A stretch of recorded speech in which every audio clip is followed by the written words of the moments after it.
All-Stars and Iguodala out there. Curry for three. 7 straight points. 3-point percentage. Curry again. Steph. Caspi to Looney. Finds Curry. Curry fires again. Steph Curry. 18 points here in the third. Action is coming back to him. Great job of being patient, setting screens, and getting him open. That's Chef Curry with the shot.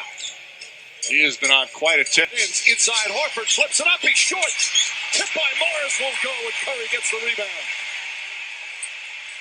Curry for three. Bang! Durant, yes. Kevin Durant trying to turn from the 6 for 17. That was number 3 on Ryan Anderson. Anderson trying to pick up Curry on a switch. And Curry knocks it down. He leads hard on the drive as Capella behind him.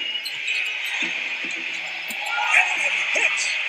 Same play off the opposite corner. 7 advantage for the Warriors here thus far in the third. Dale knows where his bread is buttered. Get it to the house. Curry gets the hop. You have to take Anderson out. It's Curry with it. Curry fires for three. Yes! In that loss to Cleveland tonight, Houston 6 of 40. Curry for three. Yes, right on target. Reason we're gonna just watch Curry shoot a rainbow and let it rain.